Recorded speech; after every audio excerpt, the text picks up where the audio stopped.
Welcome to the latest episode of Five on the Floor on the Five Reasons Sports Network. Thanks for joining us on your favorite podcast app. We're on Podbean, Spotify, Google Podcasts, Apple Podcasts. We're also on Dash Radio on their Nothing But Net channel. That's every single weeknight at 7 p.m. Also, check out the Five Reasons YouTube channel, not just the Heat pre- and post-game shows and the Dolphins, but today we had a live stream with more than 1,000 viewers and listeners on the Hurricanes coaching change. You can still catch that on the YouTube channel. Also, go to fivereasonsports.com.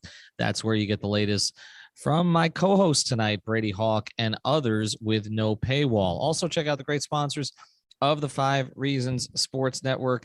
That includes Biscayne Bay Brewing, the only independent brewery in South Florida. They're building a tap house right here in Miami, down the street from the arena. It's going to be open soon. Again, they're the official beer of Five Reasons Sports and the Miami Marlins. They've got the Pastime Pilsner, the Tropical Bay IPA, the Marlins Lager, the Miami Pale Ale, and more. Make sure you ask for it at your favorite local restaurants. They actually sell it at our partners, Quarterdeck, which is going to be the host of our next watch party on December 15th, the game against Philadelphia.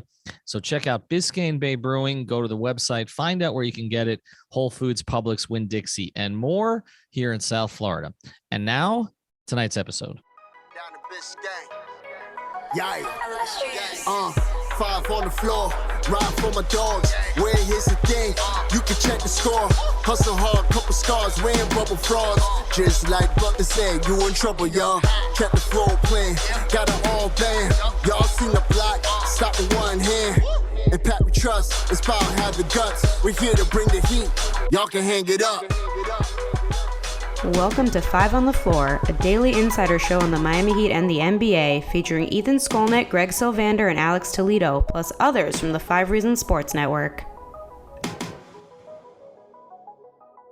All right, Ethan Skolnick back on Five on the Floor. I am still at the arena. Kind of gave up waiting on Kyle Lowry. Did hear from Erik Spoelstra and from Tyler Hero after the Miami Heat lose again, this time 105-90 at home to the Memphis Grizzlies, a Grizzlies team that's been playing really well without John Morant.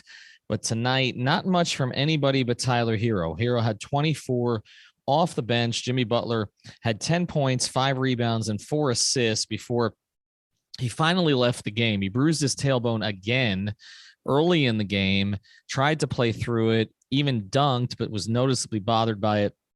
Went to the locker room and did not return. Kyle Lowry had 17 points, 4 rebounds, and 8 assists. Caleb Martin with 11 off the bench.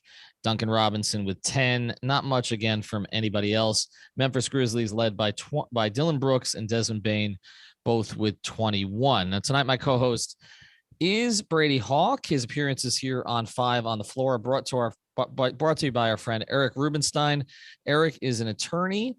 If you got a personal injury situation, he is the guy to reach out to. Medical malpractice, car accidents, any of that kind of stuff. Eric is your attorney. 954-829-ERIC, E-R-I-C. Again, that's 954-829-ERIC. He was actually at the arena tonight, sitting about 3 rows behind Mr. Harrison. So should have asked him if he was going to pay the luxury tax this year and more. But again, Eric is from South Florida, has a law degree from St. Thomas, and he can certainly help you with your situation. So 954-829-ERIC. All right, Brady, let's just get to it tonight. Erik Spoelstra said after the game, I have to do a better job of organizing us without Bam and Jimmy. Now, they did have Jimmy at the beginning of the game, but they still didn't look organized. What was wrong with the starting lineup tonight? Yeah, well, I think the first thing when you talk about the things Spo did wrong, I think rotationally is the first way we should look. Tyler Hero was 7th in minutes coming out of the third quarter, which should probably never be the case, especially when we're talking about Jimmy going down early in the third.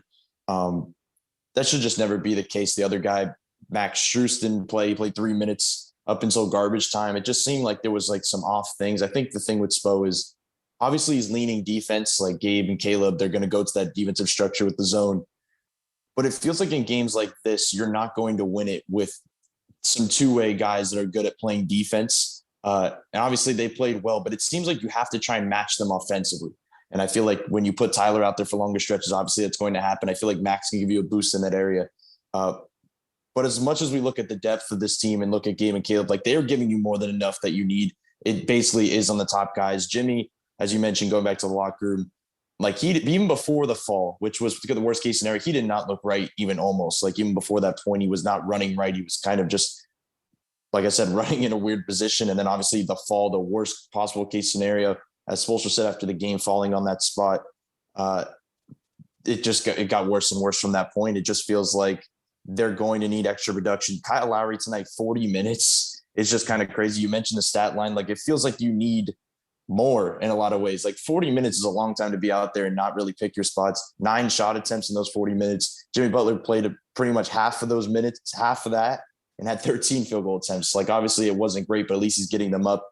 That just really can't be the case. Dedmon giving you decently enough, but you can tell that, the role he's supposed to be in. Like, he's filling you nicely, but he can only do so much on this team. Like, we can look in so many different areas, but as Spoelstra, says after the games, I think it's quite the opposite. Like, they just didn't have enough tonight. You make a good point there about Dedmon, and that's what I was going to get to next. And I think this is what's frustrating for Heat fans right now. You have some teams that have played Miami without their stars lately. No Giannis for Milwaukee, no Ja Morant for the Grizzlies, but their role players seem like they're capable of more. Like, when they've given them more minutes, they've performed. Memphis is blowing people out lately. I mean, this wasn't even the worst of it in terms of opponents against the Grizzlies. But, I mean, they're role guys. I mean, Desmond Bane's a very good player who maybe the Heat should have looked at more seriously in the draft, because I liked him before the draft. I know Greg did. Others did. Dylan Brooks has given the Heat problems before. And look, he was 8 of 21 tonight, so he wasn't particularly efficient. But their role guys played really well tonight. Xavier Tillman off the bench played well. Melton played reasonably well, particularly defensively. I mean, they got enough from enough different people. It seems like when you start to stretch out the Heat players, you start to see the flaws. Dedmon playing, this many minutes, 21 minutes tonight, but he was a minus 22. I thought they struggled in his minutes tonight. Mentioned Vincent and Martin. Martin played 31 minutes tonight. I mean, that's, he's a two-way. I love what he's done for them, but it's a lot. Okay. Gabe Vincent was 1 of 5 tonight. Look, they didn't shoot the three at all tonight. Actually, he was 0 of 4. They were only 6 of 22, which looked like a 1997 stat line, not like a 2021 stat line. And Strus hardly played. I mean, he got in at the very end for the last few minutes, which I know you and I are going to talk about because that's a weird one. And then Yurtsevin ended up playing 16 minutes because they essentially gave up on the PJ Tucker trying to guard Steven Adams thing because that wasn't working either. But it just seems like, and this is going to be a huge problem now until Bam gets back or until, again, Jimmy is fully healthy. I don't anticipate Jimmy's going to play Wednesday. He may not play Saturday. And I think he's going to give it more time now. I think he's going to have to. We've talked about Markieff Morris potentially being ready for Wednesday. We didn't report he will be. We said the Heat were hopeful for it, and we got some video of him on the court tonight. He looks pretty good. He's moving pretty good. I would anticipate maybe he plays, if not Wednesday, he plays Saturday against the Bulls. But the thing is, they're going to need role players to do more than they're capable of. And I've come out of the last couple games thinking it's probably not going to happen. There was the blip in Indiana, but otherwise, like, who do you expect to play much better in extended minutes than they did tonight? Yeah, and I think the interesting thing is when you look at these past games, as you mentioned, role players, like, defenses are forcing the role players to do more. Like, you don't want to do, like, I look at tonight, Steven Adams guarding PJ Tucker. It was basically Steven Adams just freelancing and guarding Hero or Jimmy, whoever decided to drive on that play. PJ's been great for this team. Like, he's done more than enough that he's given you the one-hand floater that seems like it goes in 100% of the time. But the volume of it does not seem to bother opposing defenses and guys like Steven Adams that he can just roam in that way. We look at the other night when they just left Caleb Martin open for probably 4 straight possessions and he was kept taking the bait and shooting the three and it put them in a hole. Like, this is happening over and over, that there's good things that they do, but it's obviously defenses seem to be scheming against it, that they're going to rather this guy take it over a guy like Tyler Hero. So it's going to be interesting how they go about it. I just feel like the trust levels, as much as they say that they trust certain guys, it shows that they don't fully trust Omer at this stage. We know that they don't trust KZ. Haslam's not getting anytime soon. And then obviously now you have 4 guys off the bench that are essentially guards and you have to pick 3 of them. And as you said before, we're going to talk about in a second, but Max Strus is the guy that squeezed out oddly. So it's like the decisions here are a little bit interesting. It just feels like the role players are relied on a lot, but defenses are basically pushing them in awkward positions. And it's kind of like, unless Lowry, I think with the guys like Lowry and Duncan, once again, unless they do more, it's just going to put those guys in a very awkward position. So let's get to the Strus thing. Why do you think he's not playing? I mean, somebody had to sacrifice minutes with Jimmy coming back, but I didn't necessarily think it was going to be him. Is it just about defense? Because I don't know. I mean, they needed shot making tonight too, or they needed long range shooting. Yeah, it really didn't make sense. I think the only valid point is they just want to go defensively. And looking at last game, Max Strus was the one guy out of anybody that really stuck out. Like he had the big run at the end of the game that played really well. It doesn't make sense from that point. As you mentioned, they didn't shoot many threes. The offense was just awful all night long. And as I said before, like these type of games, if you're without Jimmy and Bam, as much as you have these guys at the bottom of your roster that are good at playing defense and they have a zone defense that plays well and they fit right into it, like I think they fit better into a shootout almost than this type of play style. Like this team with a bunch of role players is not going to win a game where they have 70 points midway through the fourth. Like that's just not going to happen. That at least if you have Max out there, maybe he can shoot you out of a game in a close one early in the fourth. You know, Tyler's capable of doing it. It just seems like this is not the play style, especially this Memphis team that we're talking about that you mentioned the contributions that we're getting. We said before this game, this is a deep team. This wasn't the worst night to go 10, I think. But as we know, I don't think we're going to see Spoelstra go 10 at any point in this regular season. Like it's going to be 9 no matter what. But it was just an interesting 9, I feel like. Like it just feels like Max Strus maybe cutting some Lowry minutes down. Like we're in a game in December where Lowry's getting 40 minutes and you still lost by a very decent margin. Like that's just not a great game to use up a 40-minute for Lowry. That, you know, mix in some Max Strus minutes. It's not going to hurt you. All right, we're going to talk more about where they go from here because I know the frustration off of the game tonight seemed like the only time the crowd got excited was when Tua was introduced, hanging out with Bernie. And we'll get into Milwaukee and Chicago, but I mean, this is a team that looks like they're sort of careening for 500 right now. So how do they get back up from it?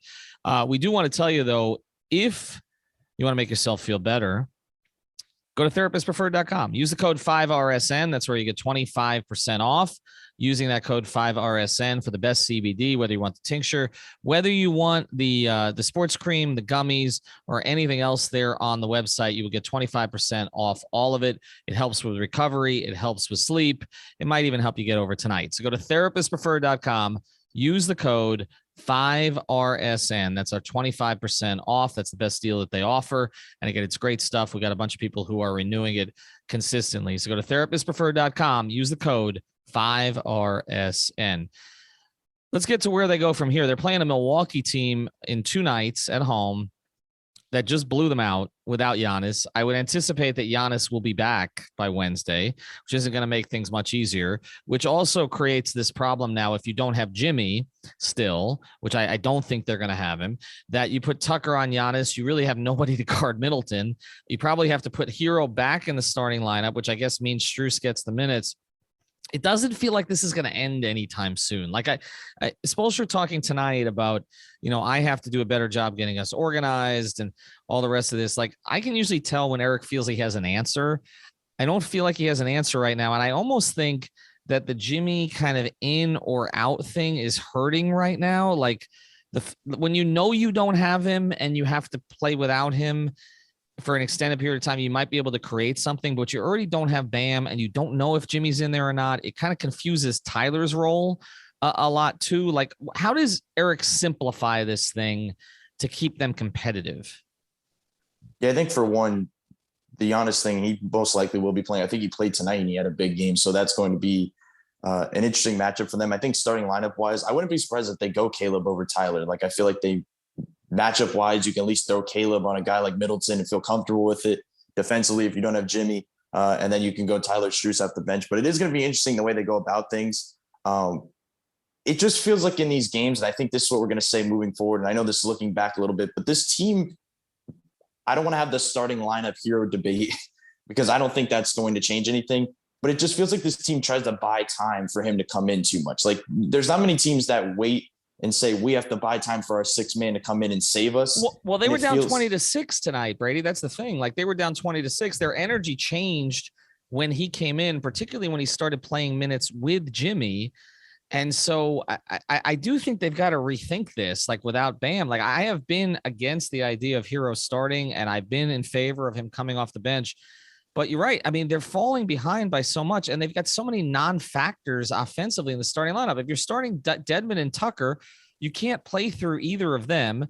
Robinson, you just don't like the thing with Duncan tonight. Okay, so Duncan ends up with a stat line, and I know our guy Sean Rochester is going to point to this, and he was 4 of 8 and 2 of 5 from 3. Okay, so over the last 3 games, he's shooting 47% from 3. He also had an awful turnover early in the game.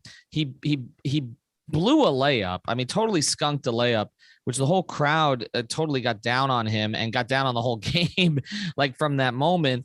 I mean, he's not, and defensively, he wasn't great either. And Duncan in his 22 minutes, like you're wondering, okay, when are the starters going to come back in? Well, he was a minus 22 in his 22 minutes, and he didn't even play during one of the worst stretches once the game was already sort of out of reach. So, I mean, you're really talking about 3 guys in the starting lineup that you can't count on offensively in any way. And then Lowry, it's kind of like when he feels like it. So, I mean, so to play either Butler or Hero, it doesn't seem to me to play. I feel like you need them on the court together as much as possible, don't you? Yeah, and you mentioned the 20-6 out the gate stat line. I think it was funny because Tyler was just talking about playing from behind. He was asked about playing from behind. Like, him playing from behind isn't his fault. Like, right. He's put in, and the team is trailing by 14 every time, and he tries to will them back into it. Like, it just feels like in these type of games, when you're playing a team like Milwaukee or you know, a young Memphis team, you cannot go down 14 early and then have Tyler save you. And I think that gets back to the point. Like, do they have enough? You're making me rethink my Caleb Martin insertion against Milwaukee, because if you have Caleb, PJ, and Dedmon against a team like Milwaukee, I don't know if you can go that route. But I think we're going to say this. I was saying this last week, and I feel like it's going to go through the end of December. We're going to say this before every game. It's going to come down to the production of Kyle and Duncan. Like, if you don't have Jimmy, you have to have Kyle and Duncan at least buy you time for Tyler to save you in a lot of ways. If they don't, you know, you mentioned the stat line. They both stat line wise, the end of the game played well, but minutes wise, when it mattered, look, 3 guys, I think it was Dedmon, PJ, and Duncan didn't even play most of the fourth, or I think any in the fourth. And I feel like that's happened more times than not this entire season, where you see them ride out Caleb and Gabe down the stretch. And it's not terrible because sometimes they win them, they're hot. But it's just an odd thing to go about when you have 3 guys like that, when you have your 2 already starters out of the lineup, and then your other 3 starters are sitting out of fourth quarter. It's just a weird dynamic. But I just feel like Tyler, we're going to probably get closer and closer to that starting lineup thing, because I feel like he's going to start more games as we move forward, because with Jimmy out, who knows how long he'll be out. All the 6-man of the year bets, I feel like, are going to be off the table. I think the thing that is most frustrating to Heat fans, and I'm not saying they won't get it together. They got to get guys healthy. They got to find a rhythm. I mean, they still have not had a home practice the entire season. And I thought they would have one tomorrow, and Spoelstra said they're just going to do film. I don't know if that's just because they don't want it to be open to the media, but then they'll get a day off on Thursday, and then Friday, I think they have a team event on Thursday, and then Friday, I think they will finally have their first official home practice. I mean, we're almost at Christmas, and we're talking about this. So I do think that they will start to get a rhythm and get things together. But right now, I think the frustrating thing is there are certain guys, like I said, whether it's Dedmon or Martin or Strus or Vincent, that you don't want to have to expect more from, because the more that you extend their minutes, some of the flaws start to show, or whether it's Omer, etc. But I think that the biggest concern is 2 guys that you're paying a lot of money to in Lowry and Robinson are proving to be only complementary players. Only. Okay. And I know maybe you thought that was the case with Robinson this year, but you did hope that Duncan would continue his 3-point shooting and then develop more from the mid-range and other elements of his game, stuff that you've talked about, where he could be more than a complimentary player some nights. And he was 2 games ago, but that's the only game the whole year. And Lowry, I mean, he only looks like a frontline player for like a quarter at a time. And so if you can't extend those 2 and get more production, well, you already know you're stretching 4 or 5 guys too much. This is going to be ugly for a little while. It just is. I mean, and I get what Greg was saying tonight on Twitter, that this team is built to play with Jimmy and Bam, and they are. We talked about this offseason, but part of the purpose of Kyle Lowry was to relieve some of that burden some nights. Where the hell would they be without Tyler Hero? I mean, because I mean, really, I mean, it was just, we were sitting there at press row like, okay, when are they putting Tyler in? Like, he's the only one that can save them. That's not the position that you wanted to be in at this stage. Anyway, thanks to Brady. Thanks to our sponsors, Eric Rubenstein, therapistpreferred.com. Use the code 5RSN. Also, manscaped.com. You can use that same code 5RSN for 20% off. And all of our other sponsors, we appreciate you. Biscayne Bay Brew, Maybe have a few of those tonight, but not on the ride back from the game. We'll be back on Tuesday. Thank you for listening to the Five on the Floor on the Five Reasons Sports Network.